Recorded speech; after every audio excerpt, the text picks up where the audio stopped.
So hi guys, it's me again Jam, and for today's video aalamin natin kung paano kumuha ng FBI clearance yung ating mga US citizen petitioner, since marami sa inyo ang nagtatanong nito sa akin dahil hindi daw aware yung mga fiancé nila kung paano kumuha nito.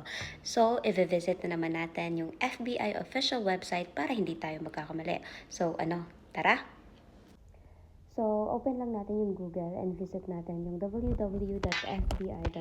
So, ililink ko na lang to para madali nyong mahanap kasi madami silang information doon na makikita. So, get your identity history summary or rap sheet or proof one does not exist. So, during your GCP seminar, nagre-request yung CFO ng FBI clearance kahit walang criminal record ang ating mga petitioner, just to make sure na wala talaga siyang criminal record.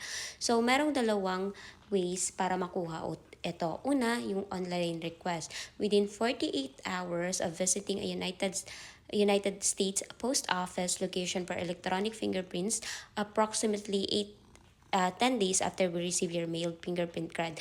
So, sa amin is nag-online request yung fiancé ko, kaya madali lang. After 24 hours, naka-receive na siya ng PDF file ng kanyang FBI records.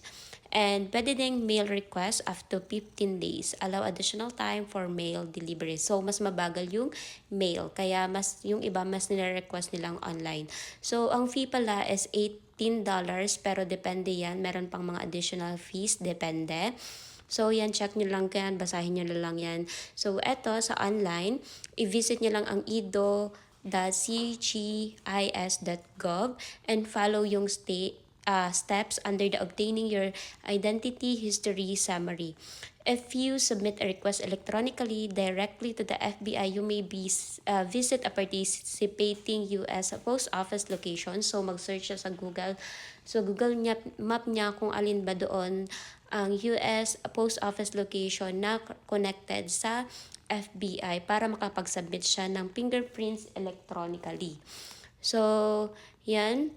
Bisitahin niya lang yon, then doon na siya Pagkatapos pala yan, mag-online application bago kayo pumunta sa US Post Office para doon sa fingerprinting nyo. And then kapag mail naman, ayan, meron siyang fill outan, pati yung phone number niya, yung email address niya is included doon.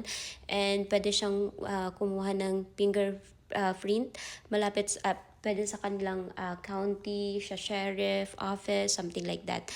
And yan, meron dapat siyang mga ganyang form. Basahin nyo na lang yan. Hindi ko na basahin isa-isa. So yon, ang payment is, the cost for identity history summary check is $18 per person. So, meron siyang mga extra depende sa kung saan mo siya ipapadala. And then kapag yan yung mga dapat gawin. Bahala na kayo, basahin nyo na lang yan. And ipoprovide ko na lang yung link nito para madali nyo makita. So, yun lang. At yun nga, tinamad na tayo mag-explain. Kayo na lang magbasa. And yan, sobrang dali lang yan kunin. Kaya sabihan nyo na yung fiancé nyo na kumuha niyan. Kasi super kailangan talaga yan sa GCP seminar. Kasi gustong i-make sure ng CFO na walang mga criminal record yung mga petitioner natin. Para pagdating dito sa US is safe tayong lahat. At walang anumang mangyari. At maiwasan yung ginagawang slave or benebenta or nilalagay sa, alam nyo na. So, yun lang.